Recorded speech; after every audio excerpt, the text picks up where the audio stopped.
40 साल, जी हाँ, पूरे 40 साल बाद किसी भारतीय प्रधानमंत्री ने न्यूजीलैंड की धरती पर कदम रखा। लेकिन सवाल ये है कि आखिर इस यात्रा को इतना ऐतिहासिक क्यों माना जा रहा है? क्या ये सिर्फ एक दौरा था या भारत ने हिंद प्रशांत में अपनी नई रणनीति की मजबूत नींव रखी है?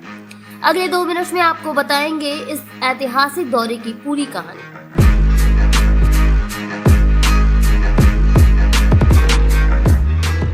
प्रधानमंत्री नरेंद्र मोदी ने न्यूजीलैंड के प्रधानमंत्री क्रिस्टोफर लक्सन के निमंत्रण पर न्यूजीलैंड का ऐतिहासिक दौरा किया।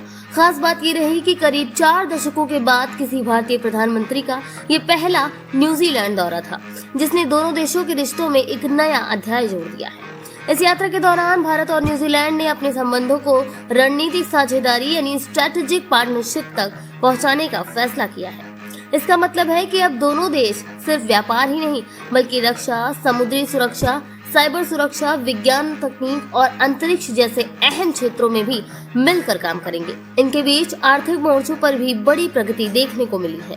दोनों देशों ने 2030 तक आपसी व्यापार को दोगुना कर लगभग 35,000 करोड़ रुपए तक पहुंचाने का लक्ष्य रखा है।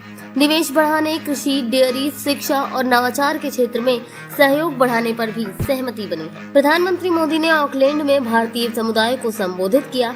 हजारों प्रवासी भारतीयों ने उनका गर्मजोशी से स्वागत भी किया।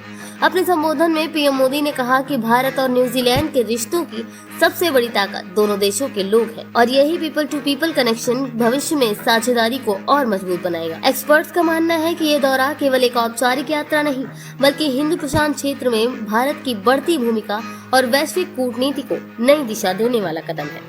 तो क्या आपको लगता है कि न्यूजीलैंड के साथ भारत की ये नई रणनीति साझेदारी आने वाले समय में व्यापार और सुरक्षा दोनों क्षेत्रों में बड़ा बदलाव लाएगी? अपनी राय हमें कमेंट में जरूर बताइए और ऐसे ही बड़ी और विश्वसनीय खबरों के लिए जुड़े रहिए जनवाणी लाइव के साथ।